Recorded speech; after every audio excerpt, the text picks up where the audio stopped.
کہانی کس نے نہیں سنی یا کون نہیں جانتا کہ کسی شخص کا انتقال ہوا، جنازہ نماز کے لیے لا کے رکھا گیا. جب جنازہ نماز کے لیے لا کے رکھا گیا، انہی نمازیوں کی صف میں سے ایک شخص نکلا. اس نے نکل کے آگے کہا تھا صاحب نماز بعد میں ہوگی، پہلے میرا قرضہ چاہیے. جیسے اس نے اتنا کہا تھا، امام بھی مصلی سے پیچھے ہٹ گیا. اس کے کہنے کے بعد کہ نماز بعد میں ہوگی، پہلے میرا قرضہ چاہیے، اللہ اکبر، کھلبلی مچ گئی. بیٹے منہ چھپا رہے تھے، اپنی اپنی صفوں کے اندر کونوں میں جگہ تلاش کر رہے تھے. جب کوئی قرضہ دینے والا آگے نہیں آیا، نماز جنازہ روک دی گئی. یہ بات ہواؤں کی طرح پھیلی اور چلتے چلتے یہ بات میت کے دروازے تک پہنچی. اس کے گھر کے اندر بیٹی موجود تھی. اسے پتا چلا کہ کوئی جنازہ گاہ میں ہے جو میرے باپ کی نماز جنازہ نہیں ہونے دے رہا ہے. سنا کہ میرے باپ کے اوپر اس کا قرضہ موجود ہے. بیٹی نے اتنا سنا، اپنے مکان کی چابیاں لی ہے، بچوں کا ہاتھ پکڑا ہے، وہاں پہنچی جہاں پہ جنازہ رکھا ہوا تھا. اور جانے کے بعد اس نے اپنی چابی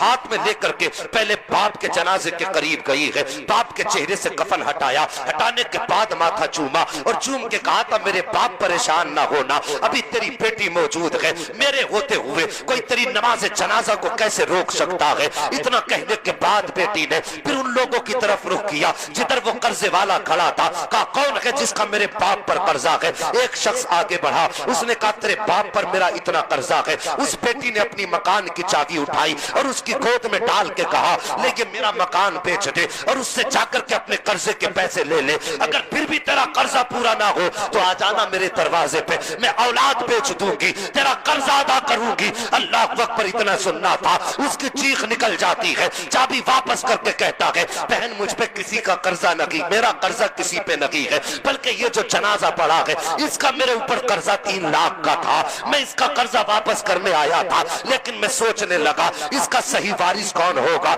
کس کو اس کا قرضہ دیا جائے. وہ کہتا کہ میں نے یہ سوچنے کے بعد میں نے یہ کام کیا. اس نے پھر بیٹی کو بلایا اور اس کا پیسہ بیٹی کی گود میں ڈالا اور ڈالنے کے بعد کہا تھا بیٹی معاف کر دینا، جنازے کی نماز اس لیے نہیں روکی گئی کہ تیرے باپ پہ میرا قرضہ تھا، بلکہ اس لیے روکی گئی ہے کہ تیرے باپ کا میرے اوپر قرضہ تھا. ثاقب یہ بیٹیاں ہوا کرتی ہے، جب جنازوں کی نمازیں روکی جاتی ہے تب بیٹیاں کام آیا کرتی ہے اور تم انہی بیٹیوں کو لاوارث بنا کے چلے جاتے ہو. ان کا جائیداد میں حق نہیں دیا جاتا ہے، ان کا حصہ نہیں دیا جاتا. اور جب حصہ نہیں دیا جاتا ان کو یاد آتی ہے باپ کی دہلیز کی، جب یاد آتی ہے باپ کے اس مکان کی جس کے اندر دیوار باپ کے ہاتھ کی کھڑی ہے، جس میں درخت باپ کے ہاتھ کا کھڑا ہے، تو سوچتی ہے چلو باپ نہ سہی اس کے ہاتھ کا بنایا مکان دیکھ لے، باپ نہ سہی اس کے ہاتھ کی بنائی دیوار دیکھ لے. اللہ اکبر، یہ سوچ کے آیا کرتی ہے. بھابیاں کہا کرتی ہیں گھر میں مت آیا کر، تیرے آنے سے سکون ختم ہو جاتا ہے، تیرے آنے سے آرام ختم ہو جاتا ہے.